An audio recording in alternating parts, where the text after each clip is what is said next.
had never been found in the glance of Montpellier, and furnished orders for the hands of the hero who had belied his command, set forth in quest of the moon. For then, my lady Medea would not have filled his heart of iron. Her heart smitten with love for Jason, or persuaded the daughters of the lion to kill their father, and hence now be inhabiting this land of corpses, separated from the loved ones of the country. At first, to be sure, she had even incurred a good life with her husband and children, and they fell lost by the citizens to whose land she had come, and lending to Jason himself all his support.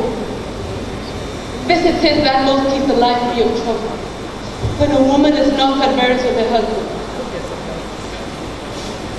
But now, all is idle in case, and close aside the deceit, for Jason, abandoning his own children and my mistress, is bedding down in a royal match, having married a daughter of Creole, who loves this land.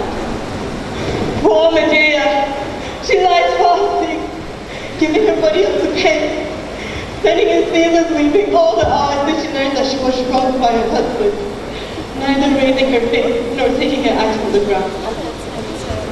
She is as deaf to the advice of her friends as a stone, or wave of the sea, never speaking unless perchance to turn her snow-white neck and weep to herself for her father, her country, her ancestral home. All these she abandoned when she came to the man who has now dishonored her. The poor woman has learned at misfortune's hand what a good thing it is, not because of her once native land. She loathes the children and takes no joy in looking at them. I'm afraid that she will have some sinister plan. Her temper is violent, and she will not put up with bad treatment. I know her. And I fear she may thrust the weathered sword through her vitals, slipping quietly into the house where the bed's laid out, or kill the royal family and the bridegroom, and win for herself some greater calamity. For she is dangerous, I tell you. No one who clashes with her will find it easy to crow in victory.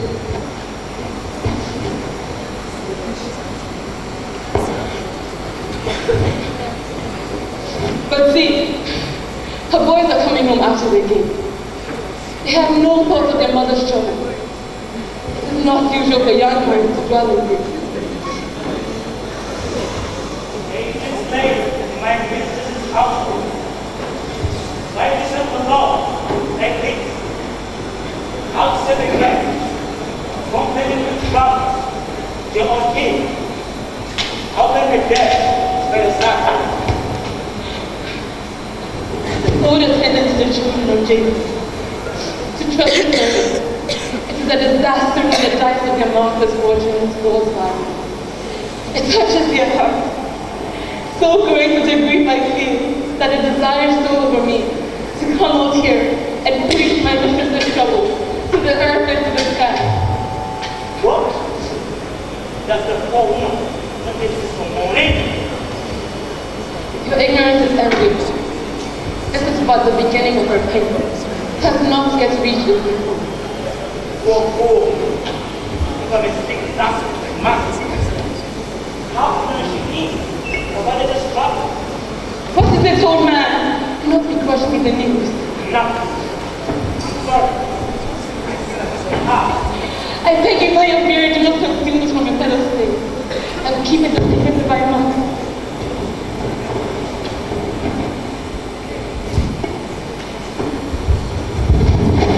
They approach, getting heavy. Well, amazing. I think someone said that the children listen. That Creole, the country's king, was going to exile the truth. And their man, the land of glory. Well, the story is true. I don't know. I wish we're not so. But for Jason allowed his captain to children, even if he is at odds with their mother. Well, all my has given to you. He is not fit to this household. We are done for them. If we add this new trouble to our own one, before we put it through. But you, hold your peace. Ask the right time to listen to you. I said nothing of this girl. Oh, children, do you see what kind of man your father is towards you? I do not go so far as to curse him, but he is my master. Yes, he is certainly guilty of his loyalty towards his upright. As what mother is not, because of the new bride, you don't have to love these children. I will now learn every month that's the sake of others, some just the sake of them. Go into the house, children. All will be well. And you, keep them as far as you can, and do not bring them close to their mother in law. I have seen her turn a savage glance at them, as if she meant to do something to them. She will not let go of her anger, I am sure, until she breaks it down on someone's head. But may it be enemies, not loved ones, that feel her wrath. Oh, what a wretch am I! How miserable in my sorrow! Oh, may I leave behind this hateful life! Just as I said, children, your mother is stirring up her fury, stirring up her anger. Go quickly into the house and do not come into her sight or approach her. But beware of her cursed nature and the willfulness of the hateful temper. Go inside as quickly as you can. It is plain that such was so great a passion, who soon set alight the powers of it, now rising from the soul. What will her proud soul so hard to check you, when stung by this injury?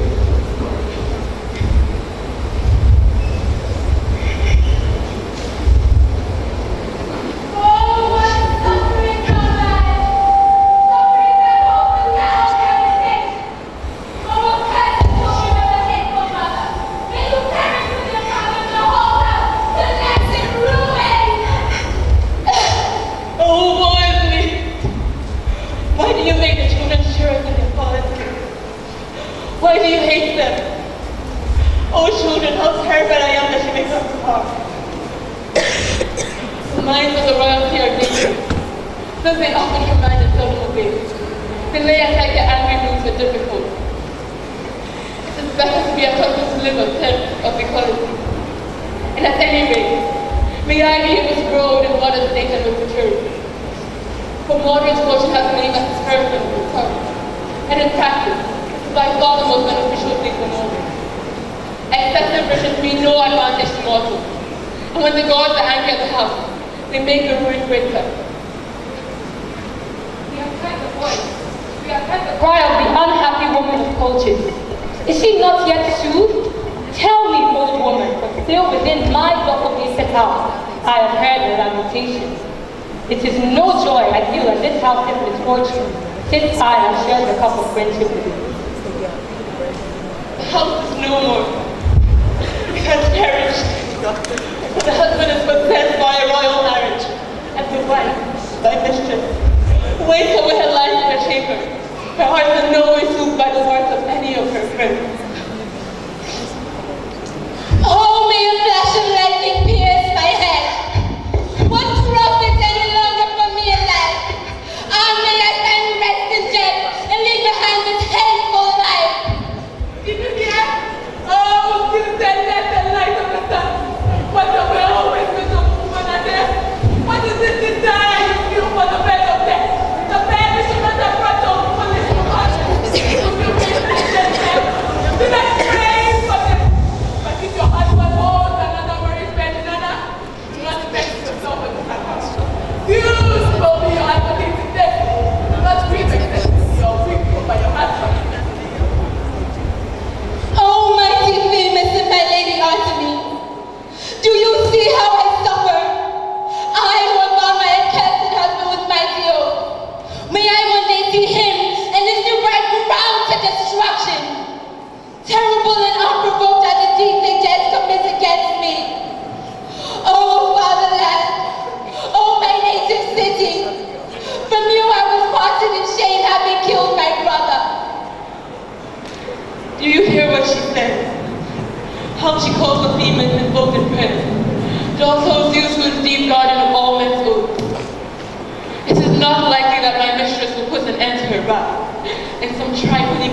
group of persons charging powerfully forward.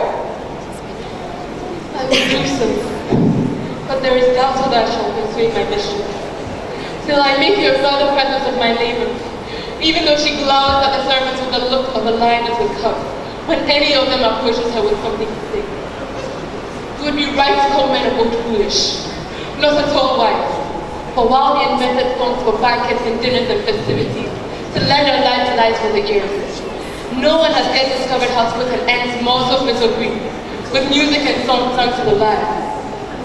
It is because of these griefs that death and terrible disasters overthrow houses. It would have been a gain for mortal to secure these hills like so. Whether or not why do they raise a loud song to no purpose?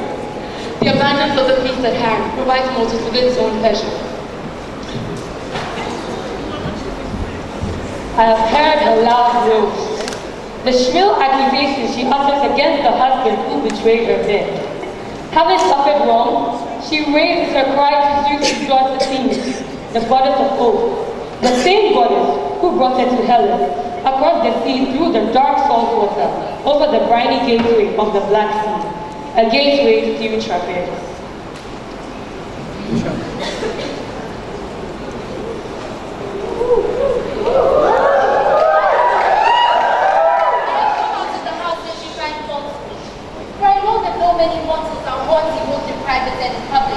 Others get a reputation for their indifference to their neighbors through their retiring manner of life.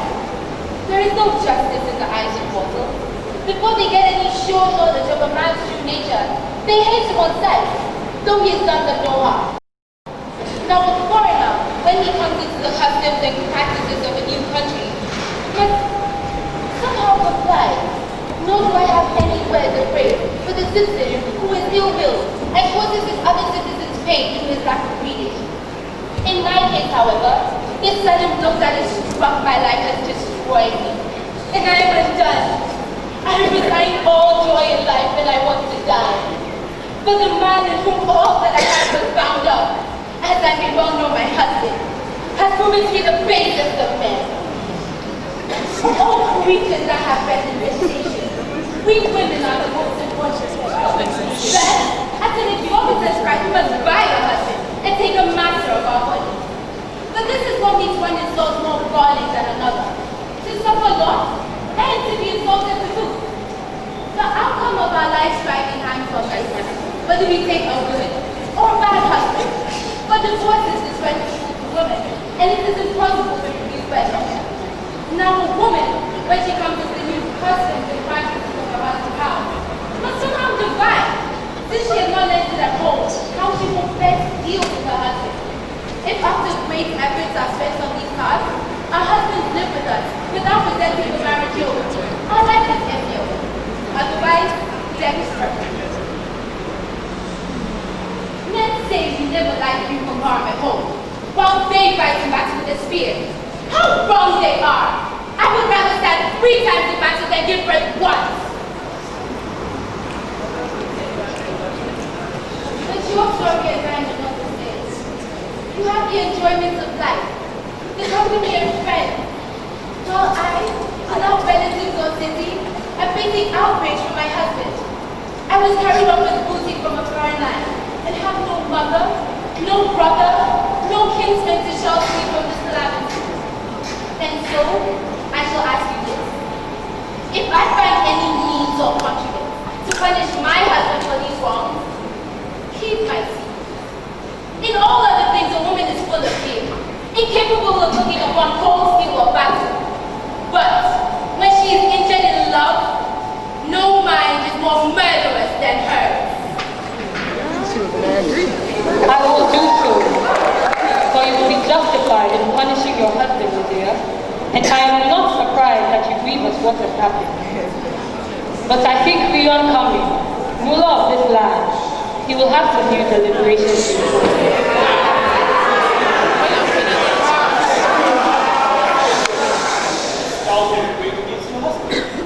I order you to leave this land and go into exile at once, taking your 2 children along with you, and instantly, I am the executor of this decree, and I will not return until I have expelled you from this country. Oh, so this is my enemies are making fun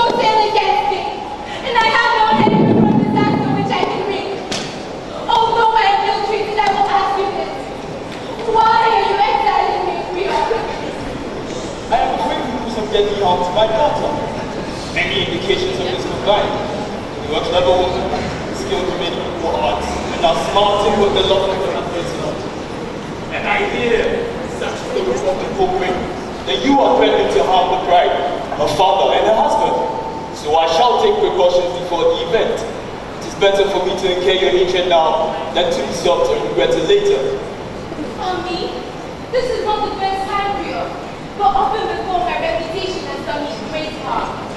No man who is clever ought to educate his children beyond the common run. For apart from the charge of idleness they incur, they earn hostility and ill will from their fellow citizens. In fact, I myself am a share in this lot. But since I am clever, others treat me with ill will. Others find me retiring, others the opposite, others an obstacle. Yet I am not so very wise. Now you, on the other hand, fear me. Have no fear, Creole. I am not the kind of person who may find against my rulers. What injustice have you done? You married your daughter to the man your heart bathed in beauty. It is my husband that I hate. But I think you acted in perfect sense. I don't begrudge your prosperity. Go, make your marriage, and make good fortune attention.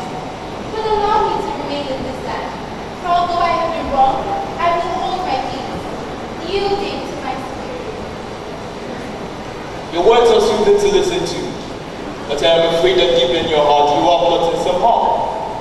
And I trust you that much less than before. A hot-tempered woman, a hot-tempered man likewise, is easy to guard against than a clever woman who keeps her own counsel. No, go into exile at once. No more talk. My resolve is fixed. You cannot remain in our midst since you are hostile towards me. No, but I beg you by your beard and by your newly wedded daughter. You waste your words, woman, you will not win me over. But will you exile me without regard to a suppliant? Yes, I do not love you more than my own house. Oh, fatherland, how I think of you now. Yes, after my children, that is much the dearest thing to me. Oh, what a pain towards us in love. I fancy that depends on the circumstances.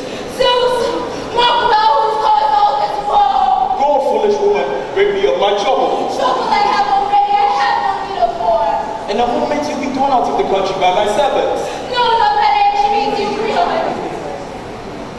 Woman, it seems you're bent on causing me annoyance. I accept my exile. It is not that I suffer freedom. Why then are you still applying force and clinging onto my hand? Allow me to remain in this land for one day, so that I may complete my plan. For I know how I will take care of my children, since their father does not care to do so. You too are parents.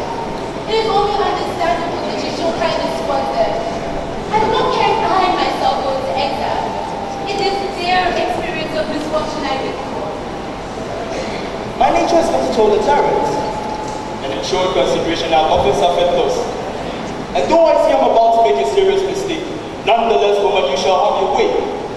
But I warn you, if tomorrow's sun sees you and your children within the borders of this land, you will be put to death. Now stay if you must for one more day. You will not do the mischief I fear by death.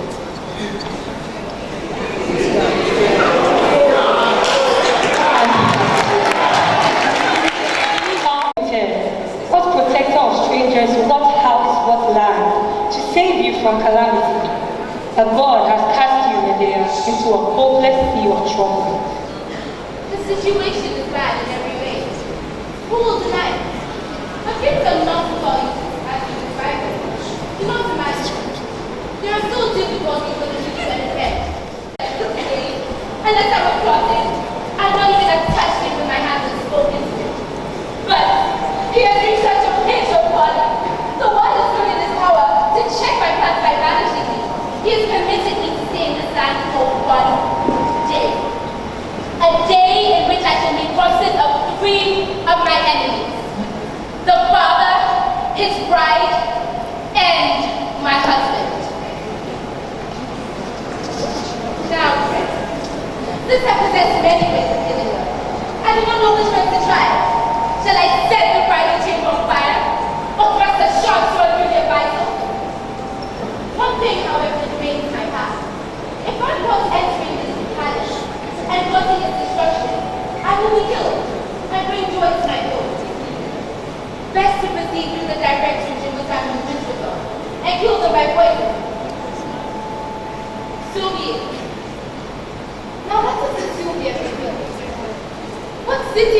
leave me? What friend will give me safe country and a secure home and rescue me? There is no one. And so, I shall wait some short time yet. And if persistent all hope appears, I shall go about this matter myself. But in hard circumstances, driving into the open, I shall take my sword, and though I'm sure that I can kill them with my own hands, with the very unknowns I'm carrying. By the goddess I worship most of all, and my chosen helper Hecate, none shall pain my heart and smile at it. Bitter and grievous will I make their union, and bitter Creon's marriage alliance and his banishment of me. Come, Medea, spend nothing of the arts you are mistress of. Into the fray! Now it is a contest of courage. Do you see what is being done to you? You will not suffer mockery from this Sistrian marriage of Jason. Do you know who you are? You who are born from a noble father, not hideous as your grandsire. Furthermore, we are women, incapable of performing any noble deed, but skillful architects in every sort of art. Backward to their sources flow the streams of holy rivers, and the order of all things is reversed. Men's thoughts have become deceitful, and their oaths by the gods do not hold fast. The common talk will so alter that women's ways will enjoy liberty. Honor is coming to the female sex. No more will we be maligned by slanderous rumors. The poetry of ancient bards will cease to be our weakness. Time, this long expanse, has lots to say about men and also of women. But she still from your father's home, acting with a love magic heart, through the children of the Black Sea. On strange souls you now dwell, you have lost your marriage bed, your husband's love. You are being driven from this land, a despondent exile. The magical power of an oath has gone, and shame is no more to be found in the white heaven. She has taken wing to heaven. You have no father's home in which to find shelter from woe. Unhappy woman, and another, a princess, greater match than yourself, holds sway in the house.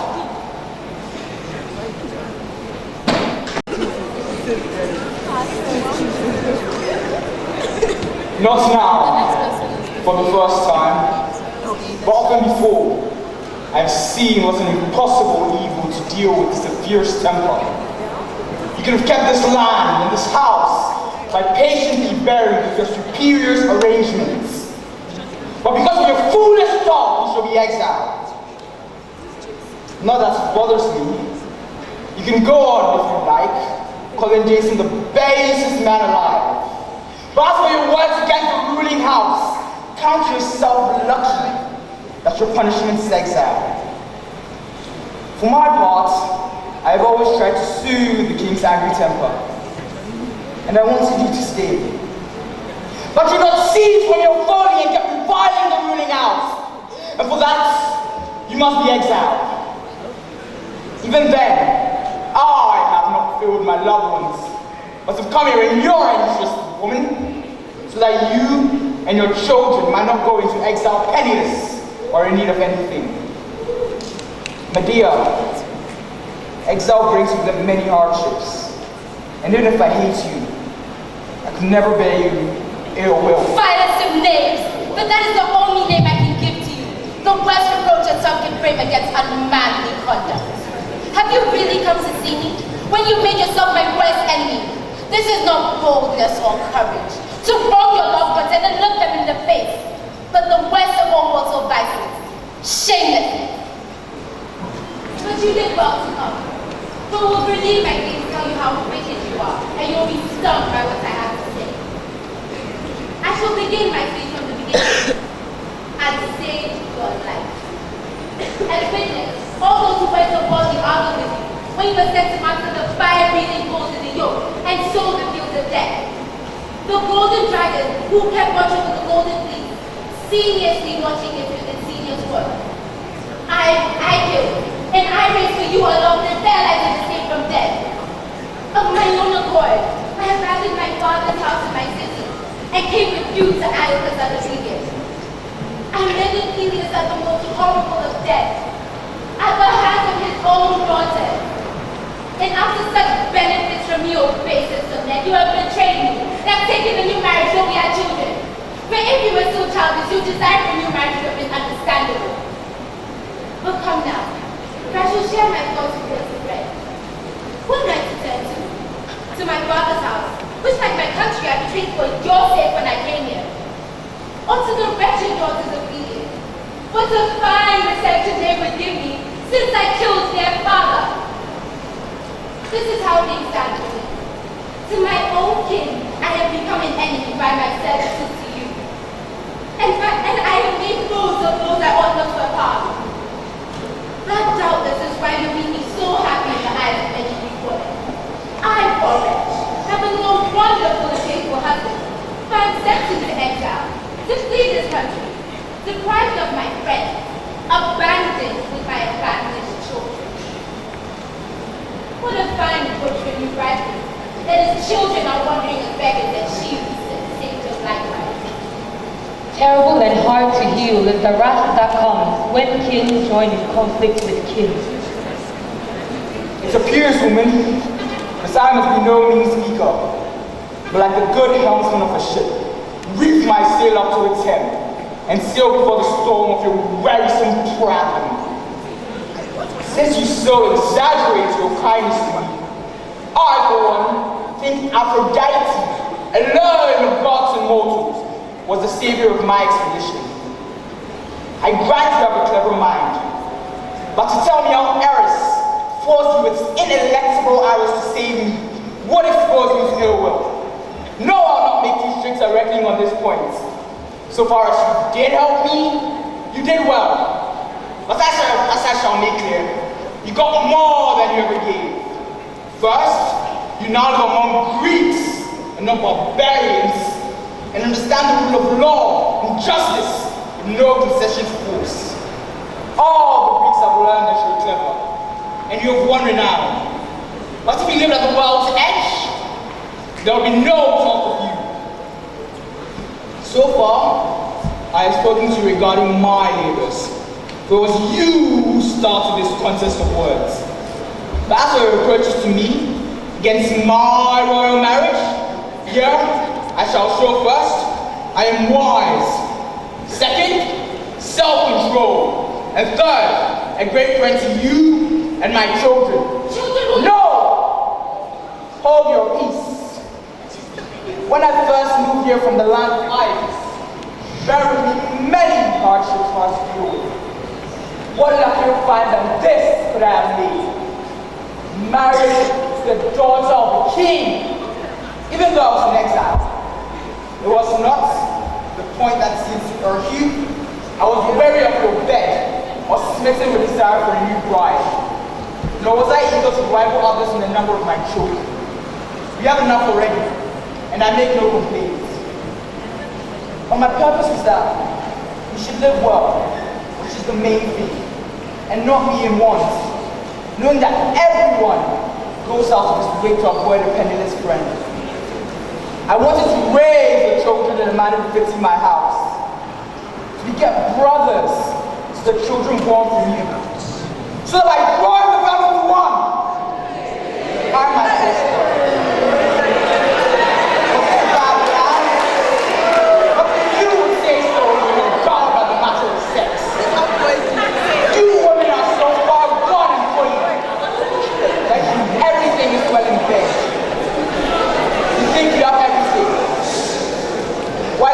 Misfortune or curse in that domain.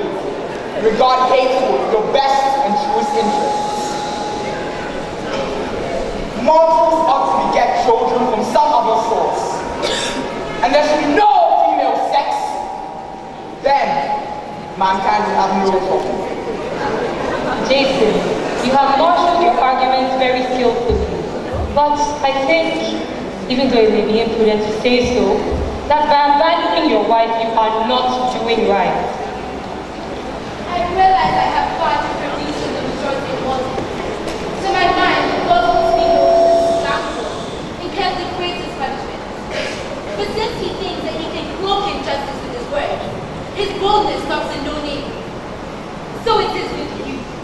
So do not give me your speeches, arguments, and words.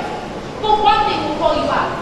If you are not a lord or a knave, you ought to have gained my consent for taking this man, not standing behind your family's back.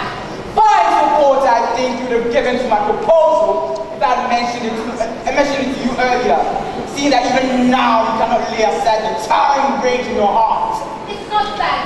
You know that Medea is a barbarian by discredit. You may be quite sure of this. It was not for the sake of a woman that I married the royal bride I now have.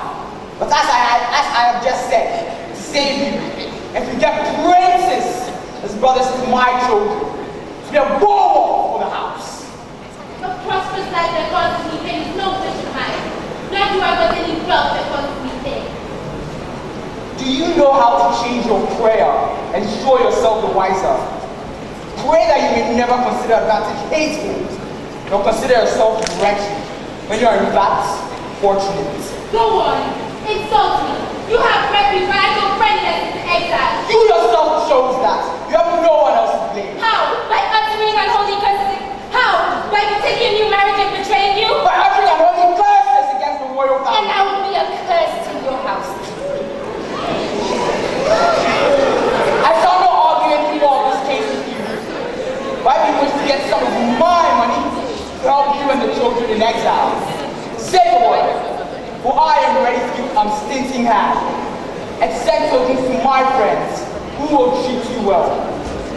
Forget your anger, and it will be the best for you, Medea. You'll be a fool not to accept this offer from me. I don't want anything from you, so do not offer it. They get some best man of no benefit.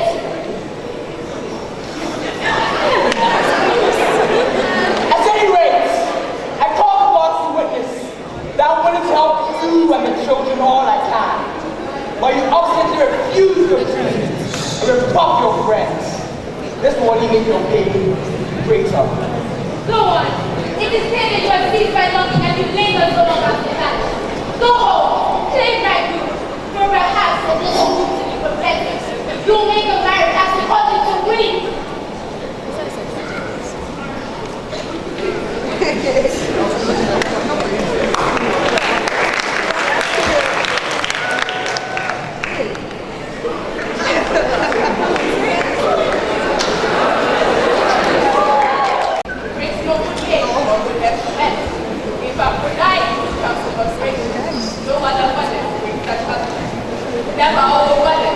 May you fear with desire, but of in the left of arrow, and let the fly against my heart.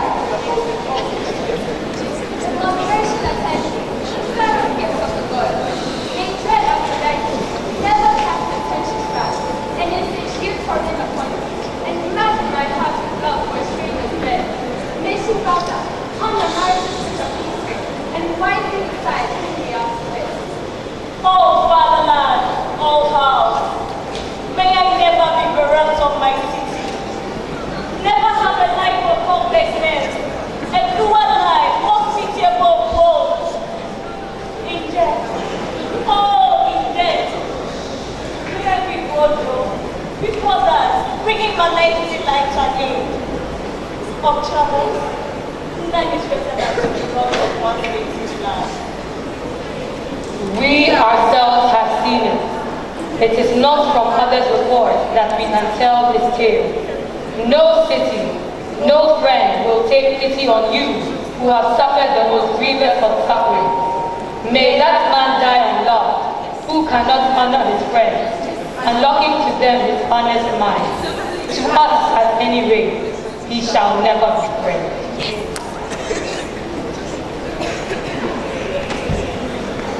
Medea?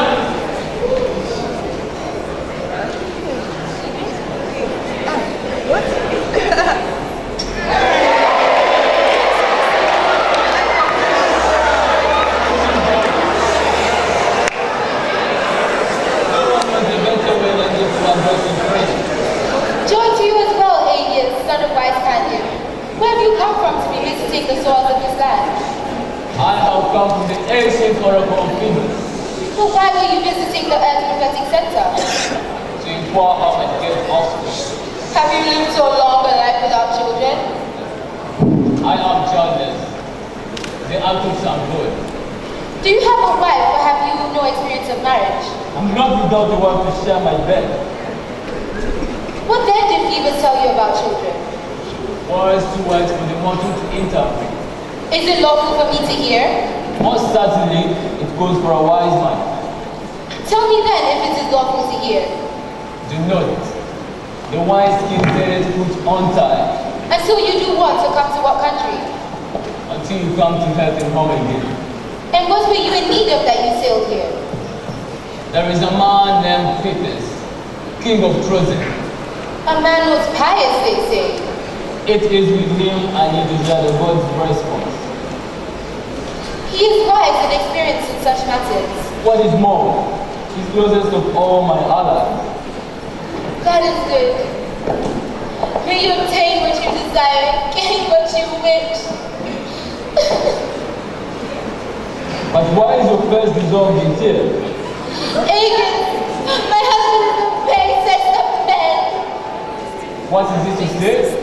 Tell me particulars of what happened. Hey, Jason wrongs me, though he has suffered no wrong from me. What has he done? Tell me more plainly. He has put another woman above me as the mistress of this house. Shit!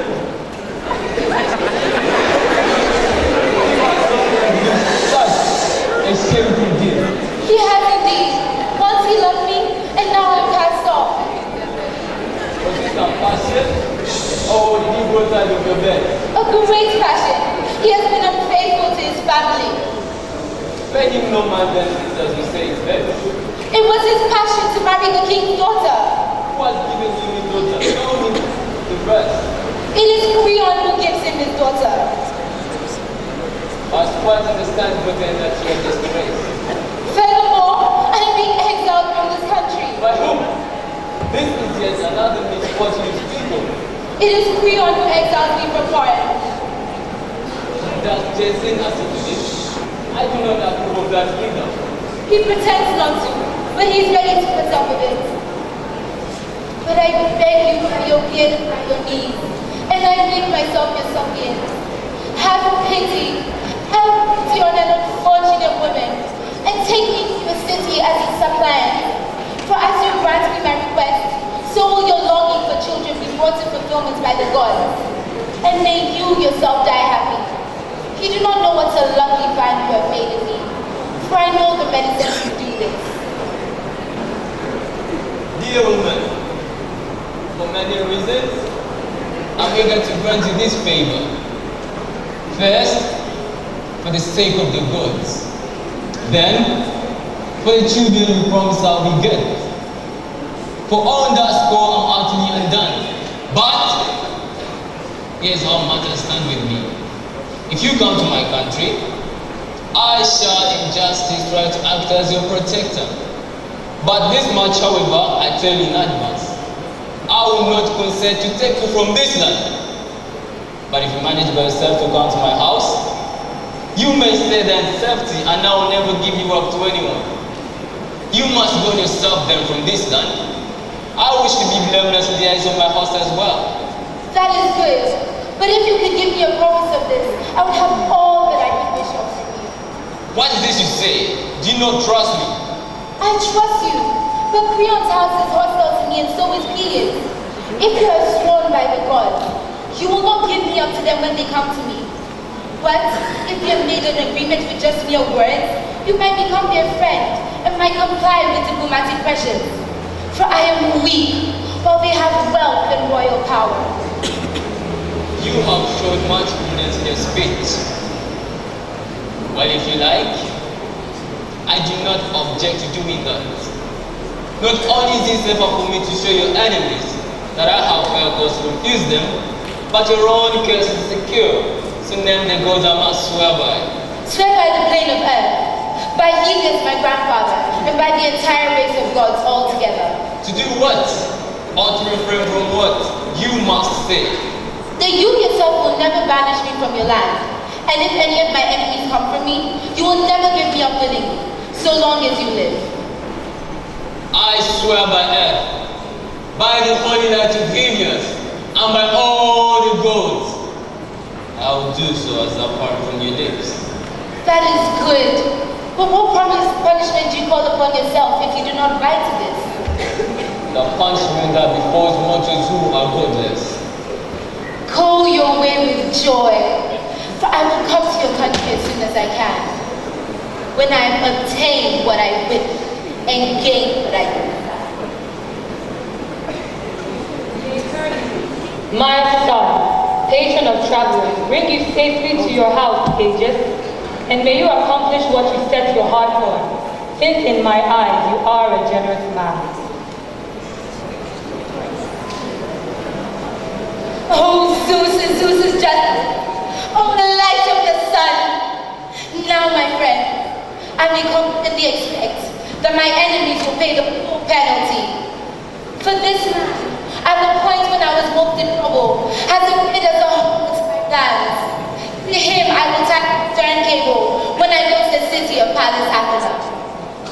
Now, I shall reveal to you my entire desire. Hear their words, I will give you no pleasure. First, I shall send one of my servants and ask Jason to come see me. When he arrives, I will speak soothing words to him, saying that I hold the same opinion as he, that the royal marriage he made by abandoning me was well made, that these are all good and beneficial decisions. I shall ask that the children not be sentenced to exile, but they should remain in this land, not with the thought that I should leave them behind on hostile soil for my enemies to insult, but so that I may kill the princess in guile. I shall send them very gifts, a finely woven gown and a diadem of beating gold. If she takes these gifts and puts them on, she will die a painful death, like when anyone who touches her. Oh, with such poisonous I smear these gifts.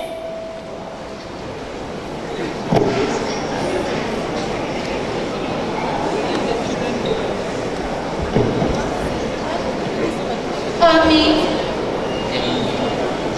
I groan at what a deed I must have led. I shall kill my children. There is no one who can save them. And after I've utterly confounded the whole house of Jason, I shall flee this land in flight of the men of my own dear sons. The last of one's enemies is unendurable, my friends. Be that as it may. What profit for me any longer in life? I have no fatherland, no city, no means to turn aside misfortune. My mistake was when I left my country, persuaded by the words of a Greek. This man, of God being my helper, shall pay for what he has done to me. He shall never, from this day, see his children by me alive, nor will he ever have children from his wife, since that wretch, Medea, wretched death by my poison. Let no one think weak, contemptible, untroublesome. No, quite the opposite. Hurtful to foes was a friend's kind.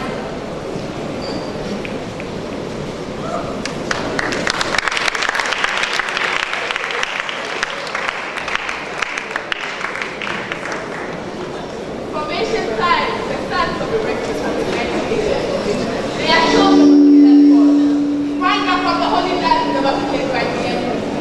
They feed on wisdom and knowledge, always stepping carefully to the right hand.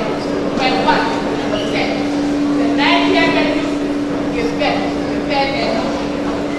How then shall they seek your holy river, for the land that is called his God's possession knows you? The killer of your children, stained with the blood in the company of a citizen. Think of the slaves of your children, think of one slaughter your community. No. We beseech you by your way and in every way we can. Do not kill your children. How will you summon up the strength of purpose or the courage of hand and heart to dare this dreadful deed? When you have turned your eyes upon your children, how will you behold their fate with tearless eyes? When your children fall as suppliants at your feet, you will not be hard-hearted enough to drench your hand in your blood.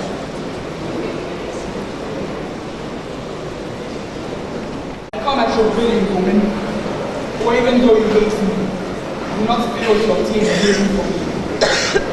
Medea, what further do you wish from me? Jason, I beg you to forgive me for what I said. It is understandable that you put up with my anger, since many acts of love have passed between us in the past. I have talked with myself and reproached myself thus. Foolish creature, why are you braving and fighting those who arrange things for the better? Why am I making myself an enemy to the rulers of this land and to my husband, who is acting in my interest by contracting this marriage and begetting brothers for our children? Are we not exiles? Are we not in need of friends? These reflections have made me realize that I was being very foolish and was being angry for nothing. So now, I approve and I agree that you are acting in sober sense by contracting this marriage alliance. It is I who am the fool, since I ought to be sharing in your plans. How will you carry them out? Standing by your marriage bed and taking joy to tending to your bride. Children, children, come here. Greet your father with me. Greet him with me. Take his right hand. How I think of something the future keeps it. My dear children, will you continue to live your life long to stretch your dear hand so? Oh, unhappy me. How prone to tears. How full of foreboding.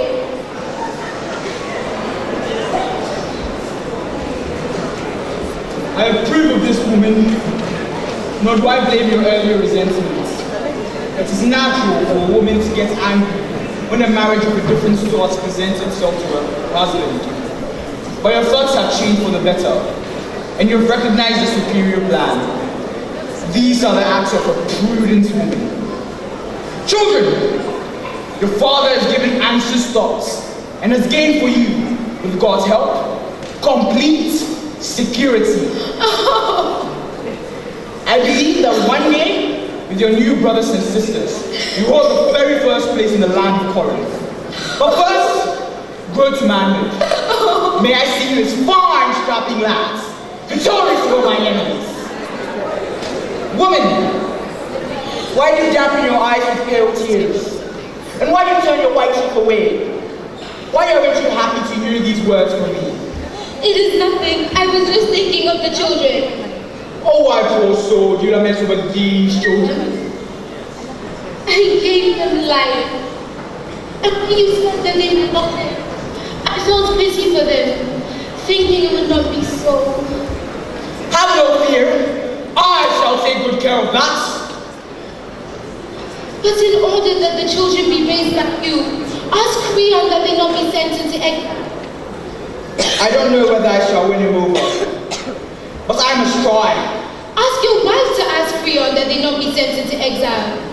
Most certainly, I think I shall persuade her. That is good. But I too shall lend a hand in this. By the hand of the children, I shall send them, bearing gifts.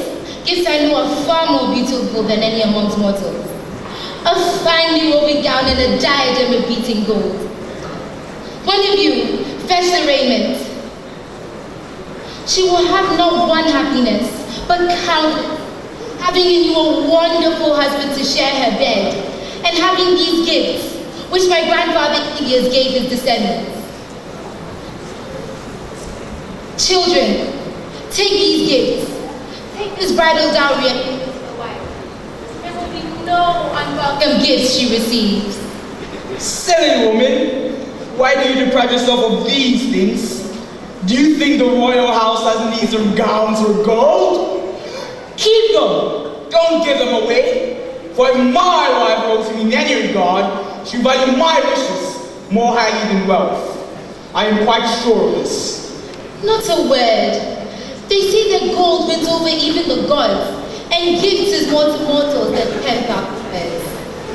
Now, children, when you have entered the rich palace, and you greet your father's new wife, my mistress, and ask her that you stay in this land. Go with all speed And bring back to your mother the news you love.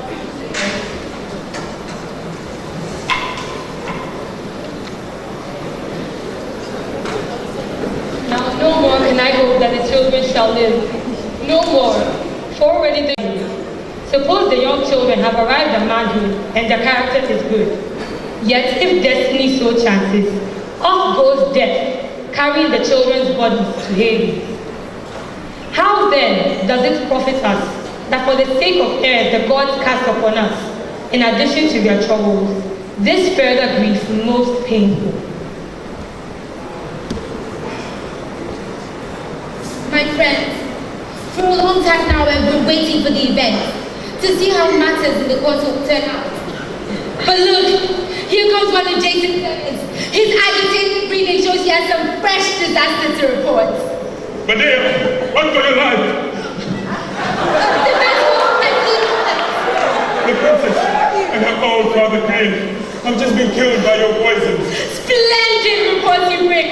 From now on, I shall regard you as one of my closest friends and benefactors. Can you be in your right mind and not mad, woman? How can you commit a crime against the royal house and then rejoice at the news and not be afraid? I too have something I can say in reply to this. Do not be hot and hasty, friend. But tell me, how did they die? You give me twice the pleasure of night in agony.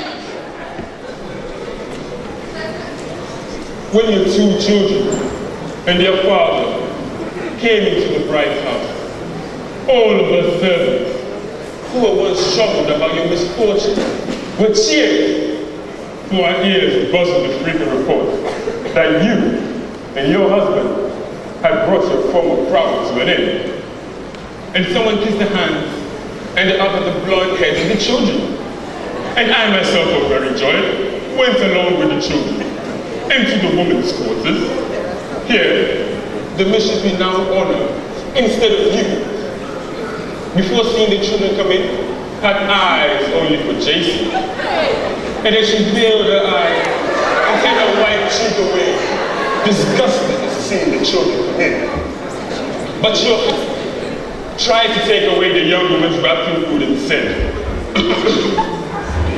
"You must not be unkind to your king, but must seize your right and turn your face towards us once again, regarding those as near and dear as whom your husband so regards.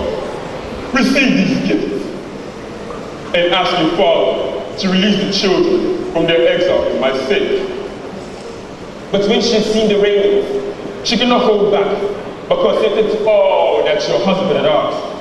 And before your children and their father had gone far from the house, she took the many-colored gown and put it on, setting the gold crown about her locks, arranging her hair in the bright mirror, smiling at the lifeless image of her body. Then she got up from the seat and paraded around the room, her white feet making dainty steps, entranced with gifts, glancing back again, at the straight tendon of her leg. But then there was a terrible sight to behold. For her color changed and her legs trembled. She started sidelong, falling on the floor, barely escaped collapsing on the chair. And an old woman from amongst the servants, thinking, I suppose, that a frenzy from Pan or one of the other gods had come upon her. Then she raised a festal shout to the god, until she saw the foam from between her lips, her eyes starting out their sockets, and her skin all pale and bloodless. Then indeed, she raised a wail in answer to her former shout. And at once, a servant ran to her father's chambers, and the other to your husband, to inform of the bride's misfortune. Oh, the whole house rang with the sound of drumming footsteps. And by now, a sprinter would have run the return leg of a 200-yard course and be reaching the finish line. When the poor woman, waking from her silence, opened her eyes and gave forth a terrible groan, for she was being attacked with a double pain. The golden circlet about her head shot forth a terrible stream of consuming fire, and the fire going down, a gift of your sons was eating into the wretched woman's white flesh. All aflame, she leapt from her seat and tossing her head this way and that, tried to shake off the diadem. But the gold crown held its fastings firmly, and when she shook her head, the fire really blazed up twice as high. All aflame, she fell to the floor, overwhelmed by the disaster, barely recognizable to any but her father. Her eyes no longer kept their wonted form, nor did her shapely face. From the top of her head, blood dripped, mingled with fire, and her flesh dropped from their bones, like wrestling from a pine torch, torn by the unseen jaws of the poisons. A dreadful sight to behold. We were all afraid to touch the corpse, well taught by what we had seen. But her poor father, ignorant of the calamity, stumbled upon her body, unprepared, as he entered the chamber, and then he groaned aloud, threw his arms about her, kissed her and said, "Oh, unhappy daughter, which one of the gods has destroyed you so shamefully, and has bereft me of you, me, an old man at death's door? Oh, may I die with you, my daughter." But when he had ceased wailing and lamenting, and wanted to raise his aged body to his feet, he was stuck fast to the fine-spun dress, as ivory clings to low sheets. A terrible respite ensued.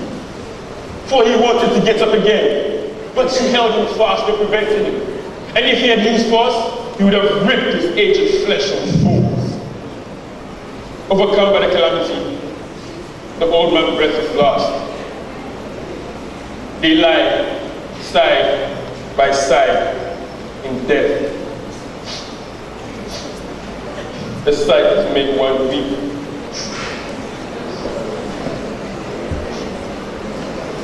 But as regards your fate, you will soon enough know the punishment that will visit you.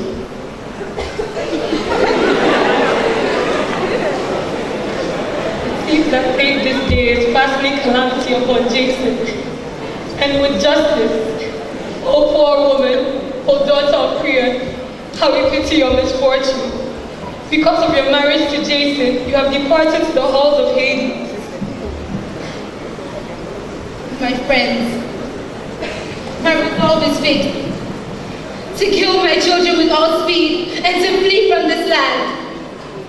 I must stop by lingering, deliver to a man I kindly have. They must die at all events, and since they must, I who gave them birth shall do it. Come, my heart, put on your armor. Why do I put up doing a deed that must be done? Come, luckless hand, take the sword. Take it and go to your life's miserable goal. Forget that you love the children, that you gave them the life. But for this day, forget about them and mourn hereafter. Oh, what an unhappy woman I am.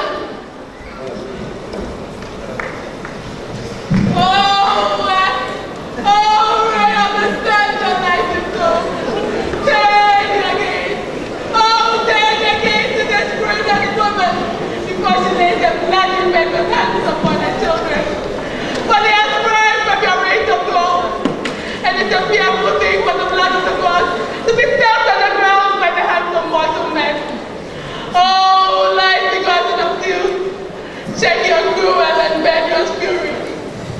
Take out of this house, filled with spirits of vengeance. The trial of bearing your children has come to naught. It was to no purpose that you bore your dear offspring. You who left behind, then tossed to go straight, when the dark loosens against that.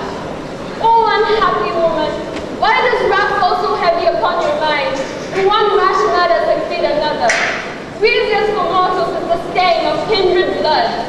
For the murderers are dogged by woes, harmonious of their deeds, sent by the gods upon their houses. Help! Help! Do you hear the cry? The children's cry, oh wretched and accursed woman! Oh! What shall I do?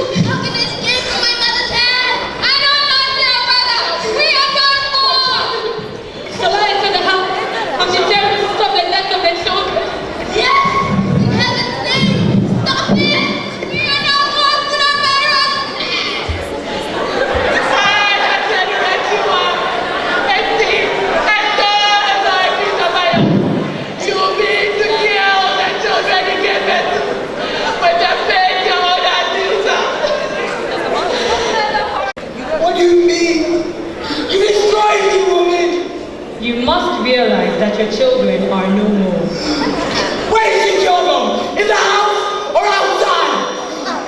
Open the gates and you will find your slaughtered sons. Servants, remove the bar at once so that I may see a proper disaster. These children's corpses and help with these dreadful deeds so that I may exact punishment. Why do you rest on these days and cry for father? The days of the corpses are moving. Sing to our sword, but you shall never touch me. Such is the chariot that my grandfather gave me. To one of our hearts shall have. Oh, detestable creature! Until he hates the gods, to me, as well all human race. You brought yourself and took sword against your own children, and destroyed your childlessness. Having done this, can you look at the sun, the moon, when you're guilty of a most abominable deed? Just that we would see you! Now, I am in my right mind. Even though I was insane before, when I brought you from your home among barbarians to a Greek house. Even then, you were a great curse, betrayal of your father in the land that nourished you. You stepped above the fair, proud Argo and killed your own brother at heart. But the gods have bestowed me the vengeance spirits meant for you.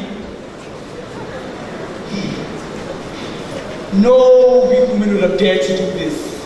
But when you had married me and born me children, you killed them because of sex in the marriage bed.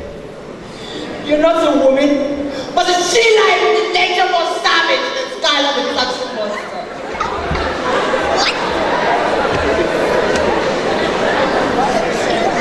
But since 10,000 insults of mine failed to sting you, such is your native impudence. Be gone! Do all these dreadful deeds, a matter of your children. Mine is the fate to be well. I'll never enjoy the benefits of my new bride. Nor will I see my children alive again. The children I begot to raise, but have now lost them. I too have something I can say in reply to these words. If Father Zeus did not know what kind of treatment you gave me and how you responded to it. Come here, Sheila, again if you like, for I have touched your heart in a vital spot. Yes, and you're also sharing my misfortune. But the pain is worth it if you cannot mock me. Oh, children, was an evil mother you got. Oh, children, how you perished by your father's fault. It was not my hand that killed them. It was the outrage of your new marriage. Do you really think it's right to kill them because of marriage? Do you think the loss of this is a trivial grief for a woman? For women of sense, yes. But you find everything a disaster. The children are dead. This will ruin you to the quick. Deliver us from spirits, take vengeance on your crime. The gods know who struck the first blow. Yes, they know indeed your lives of hearts. I take the pain from Medea, allow me to bury these dead children and to mourn them. Certainly not. Your words are uttered in vain. I shall kill them, murder them. I shall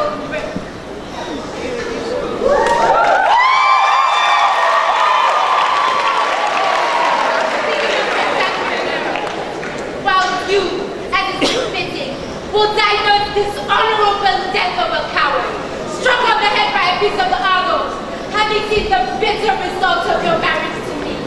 May the fury that punishes your children's death and justice the murderers destroy you utterly. For God, the power of God will listen to you. You who dishonored your marriage and lied to a stranger. Bah! Child murderer! Unclean wretch! Somehow bury your wife. Yes, the rest of my two sons I go. Now you think of them. Now you speak to them. Wait before you brush them aside. Oh, children most dear. Yes, to their mother, not to you. And so you kill them? Yes, to cause you pain. Oh, how I love to touch the dear faces of my children, to enfold them in my arms. Now you think of them. You didn't even care about them before. Medea, by the gods, I beg you, let me bury my children. The words are as in vain. It cannot be. Oh, Zeus, you hear this? How I'm driven away, and what treatment I endure from this child murdering, unclean monster. But with all the strength I have left, I make my laments and adjure the heavenly powers, calling them to witness that you killed my children, and now forbid me to touch them or to bury their bodies. Oh, that I never begotten them, never seen them dead at your eyes.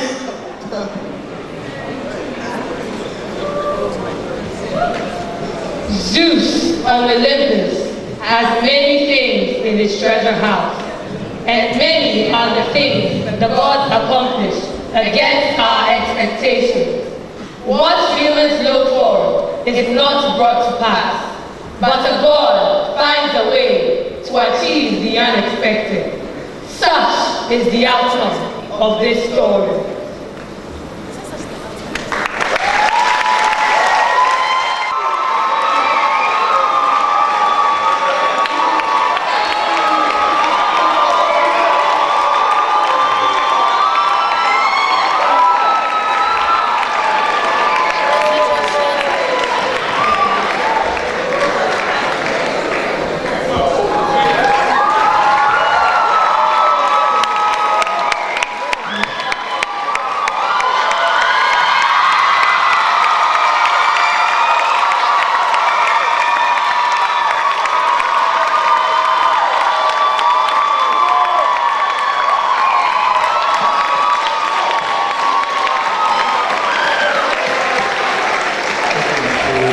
Thank you all for today's showing of the drama cast week.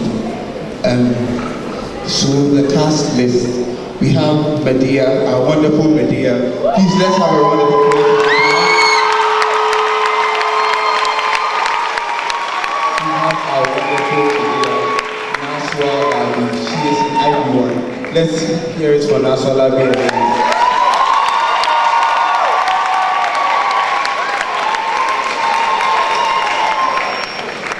The tutor to Medea, Innocent Azaria. Please, Innocent, please come up.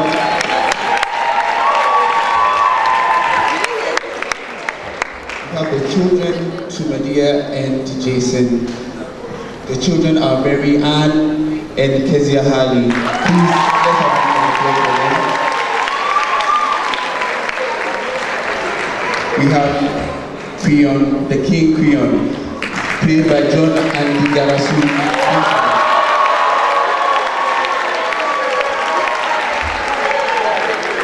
We have the King Agos. Please come up. Played by Michael. Michael is an IT man. This is his first year in the team. He is starring in the film for the first time. So let's hear it again for Michael. And we have our lovely ladies of the chorus. Edem Dake, the chorus leader. Michelle Kobla. Princess. And Amari.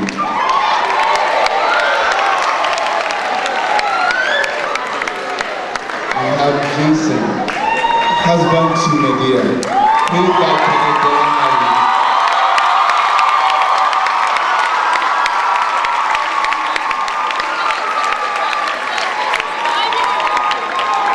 And we have our wonderful messenger, played by Ubon Gabasi.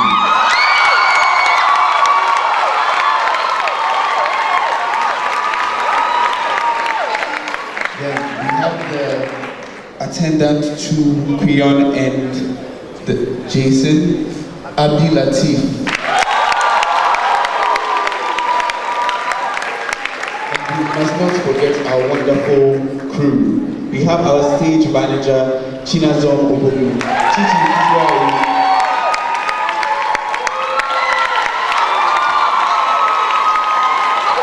Can we have another round of applause for her? She was the student director. She saw to it that everything went well. So please let's clap for Chinazo.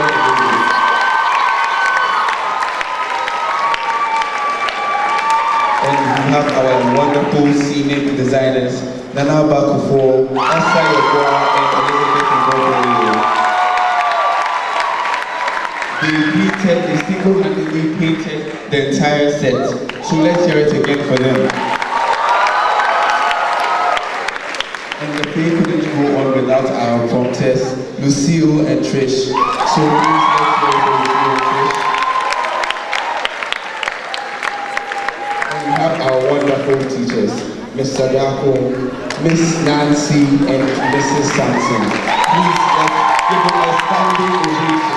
Can we please have a standing ovation for our wonderful teachers, the directors of Medea.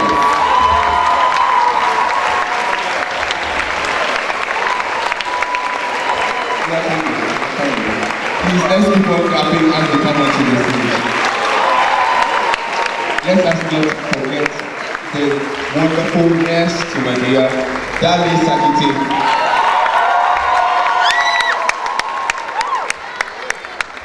Mr. Danko, Miss Nancy, please, where are you? Yes, we have Mr. Isaac Dako, the main director of the play.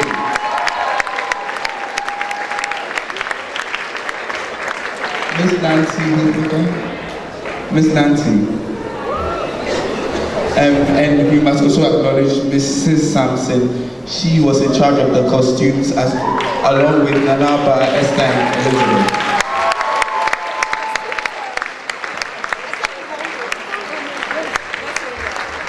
So, on behalf of the entire cast and crew of Medea, would like to thank you all for coming to our production. It wouldn't have been a success without you, so we really appreciate your presence here. So please clap for yourself for being here.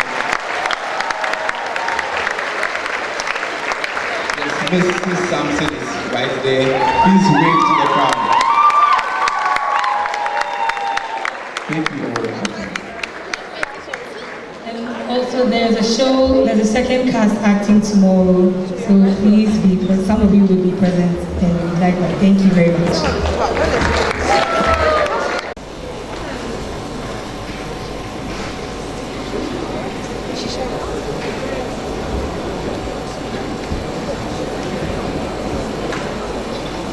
To this year's drama production, which was directed by our dedicated drama cast teachers, Mr. Isaac Darko and Miss Nancy Ofego.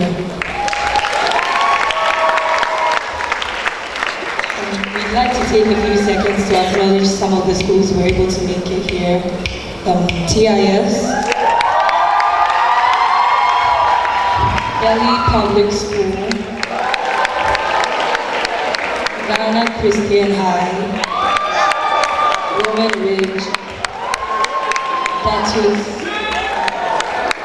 Go Green, GIS, Morning Star High, and Morgan International. Thank you. Now on to a few pointers. We'd like you to refrain from using flash photography for the safety of the cast. And also, since we'd like you to enjoy the show, we'd encourage you to please turn the sound of your devices off. Thank you. Sit back, relax, and enjoy the show.